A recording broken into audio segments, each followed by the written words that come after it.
Hola, vamos a empezar con el apartado de reacciones orgánicas.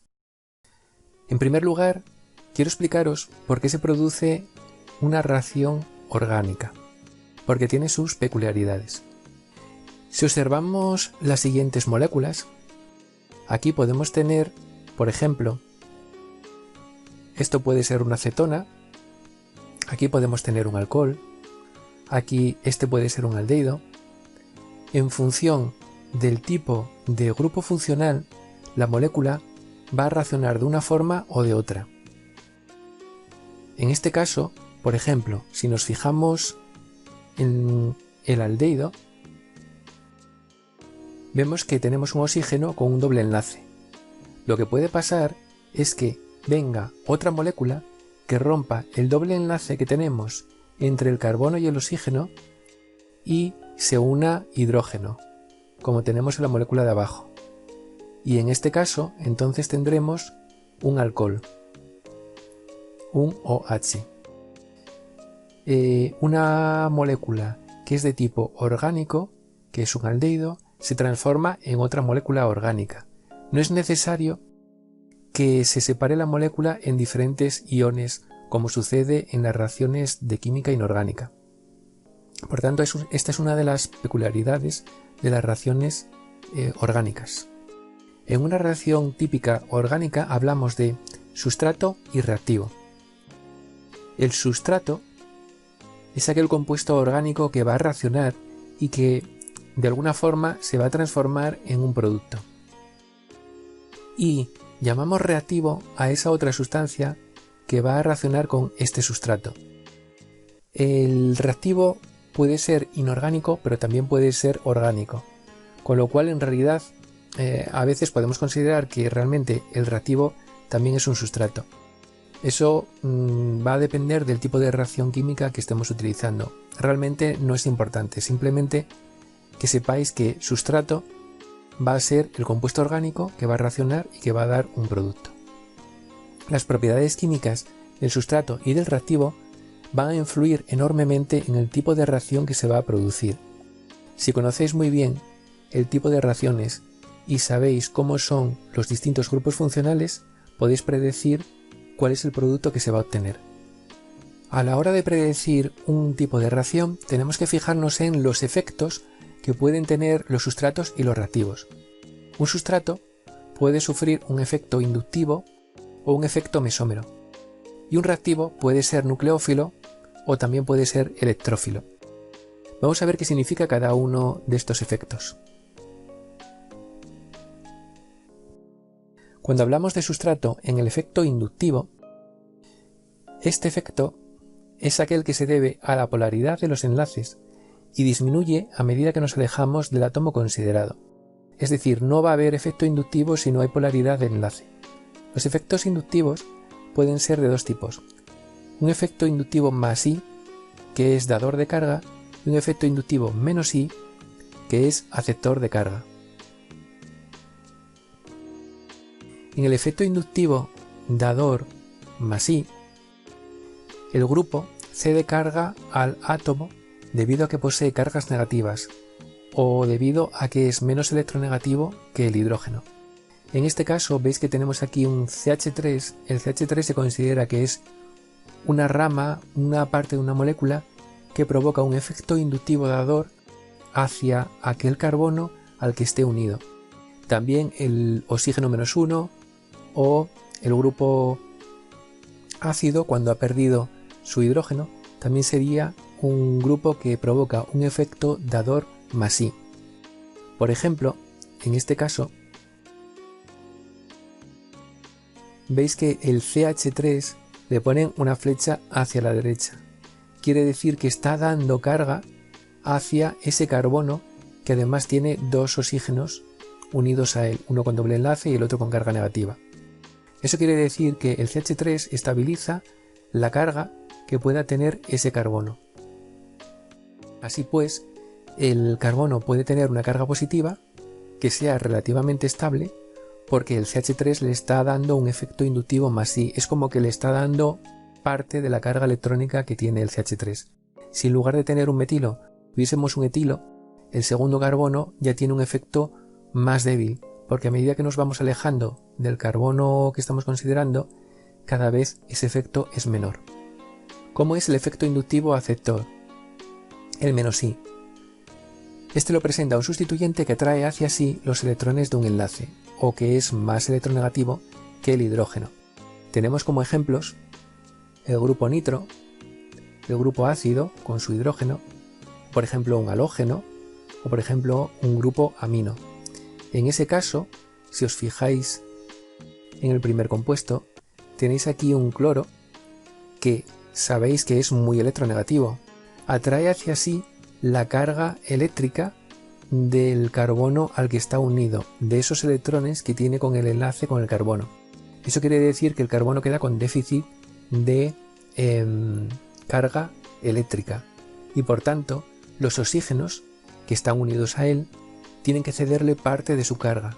Por lo tanto, el hidrógeno que está unido a este oxígeno va a estar mucho más liberado y en este caso ese enlace es fácil de romper. ¿Eso qué significa? Que ese es un ácido más fuerte que si en lugar de tener un cloro tuviésemos, por ejemplo, un metilo, que es el caso contrario. Si os acordáis, bueno, cuando aumenta la acidez, la base conjugada pues disminuye la basicidad. Podéis relacionar este tipo de conceptos con el tema ácido-base que habíamos dado. Efecto mesómero o efecto resonante. Puede llamarse de las dos formas. Es aquel que aparece debido a la presencia de enlaces dobles y triples, y este efecto se propaga sin perder fuerza debido a los enlaces pi. Siempre que haya dobles enlaces alternos o triples enlaces en una cadena, este efecto se puede transmitir de unos carbonos a otros sin perder fuerza, no como ocurría en el efecto inductivo. Este efecto puede ser más m cuando es dador pi o un efecto menos m cuando es aceptor pi. Vamos a verlo con los ejemplos y lo vais a tener más claro. El efecto mesómero más m es cuando tiene pares de electrones libres en orbitales pi que pueden saltar a orbitales del mismo tipo. Aquí tenemos un ejemplo. En este caso, el cloro, que tiene pares de electrones libres, puede provocar un enlace. No es lo más habitual, pero podría pasar, puede haber una estructura en la que ese par de electrones forme el doble enlace, como veis aquí, y se quede con carga positiva, mientras que el carbono que está adyacente a él debería quedarse con carga negativa, pero el doble enlace que tiene aquí permite que se rompa el enlace pi y el electrón que sobra quedaría sobre el carbono contiguo y quedaría con una carga negativa. Entonces tenemos carga negativa en el carbono y tenemos la carga positiva correspondiente en el cloro. No es que sea lo más habitual, pero cuando hay una reacción química, este tipo de estructuras son las que favorecen el mecanismo de la reacción. ¿Qué tipo de radicales o grupos funcionales pueden provocar este efecto mesómero más m? Pues aquellos que tengan pares de electrones libres y además que se ven favorecidos por la existencia de otros enlaces dobles en la molécula. En este caso pues tenemos grupos amino, grupos OH, también los éteres o por ejemplo los halógenos. Efecto mesómero menos m es cuando puede aceptar pares de electrones en orbitales pi.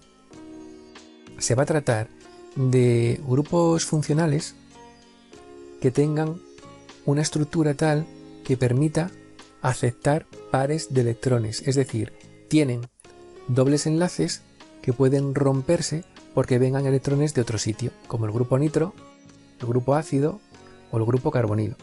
Efecto mesómero menos m, que retira carga de la molécula, digamos.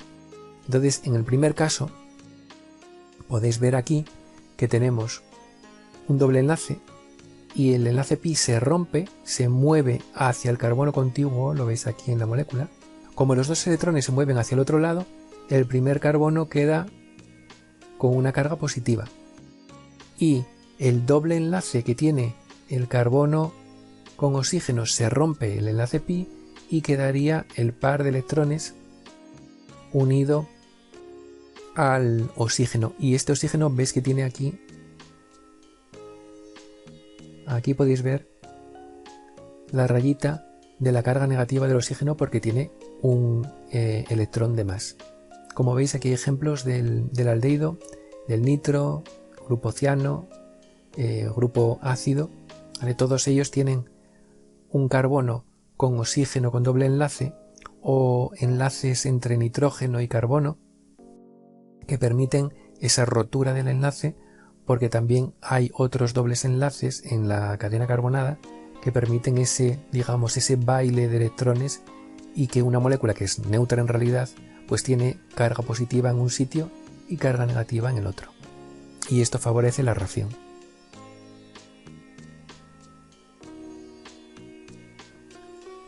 Bien, cuando hablamos de un reactivo decíamos que el reactivo podía ser nucleófilo y electrófilo. El reactivo, os recuerdo, aquella sustancia que va a reaccionar con el sustrato, con la molécula orgánica. Los reactivos son los agentes reaccionantes. Se diferencian en su afinidad por los grupos con zonas de alta o baja densidad electrónica de los sustratos orgánicos, y pueden ser nucleófilos o electrófilos. Vamos a ver qué significa esto. ¿Cuándo un reactivo es nucleófilo? Bueno, se trata de sustancias que tienen una carga negativa o tienen pares de electrones libres, es decir, son bases de Lewis, y que entonces atacan a los sustratos que tengan baja densidad de electrones. Por ejemplo, aquí tenéis un OH con carga negativa. Va a atacar a ese carbono. ¿Por qué? Porque tenía un bromo que es muy electronegativo, entonces el bromo tira del enlace, el OH va a atacar al carbono que tiene deficiencia de electrones. Entonces lo que ocurre es que acaba uniéndose un OH y se libera el bromuro. Ves que aquí hay una sustitución del bromo por un OH, un grupo OH. Obtenemos de un halógeno compuesto, obtenemos un alcohol.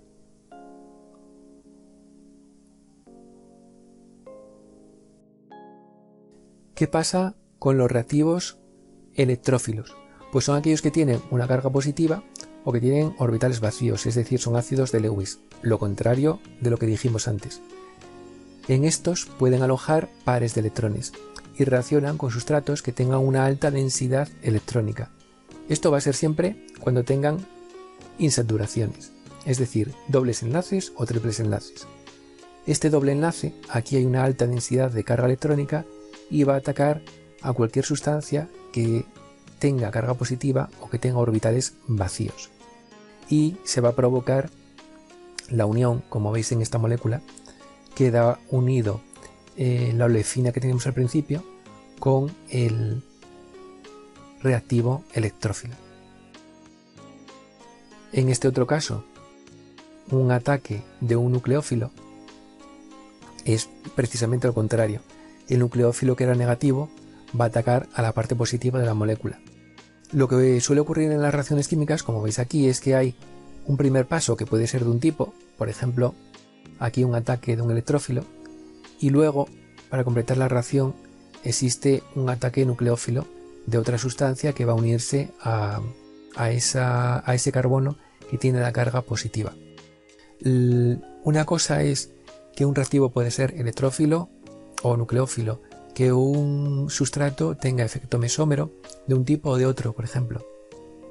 Pero en una reacción química va a haber siempre mezcla un poco de todo, ¿vale? Lo que tenemos que valorar es, en función de cómo sea el reactivo y de cómo sea el sustrato, cuál es la reacción más probable que se va a producir en cada caso.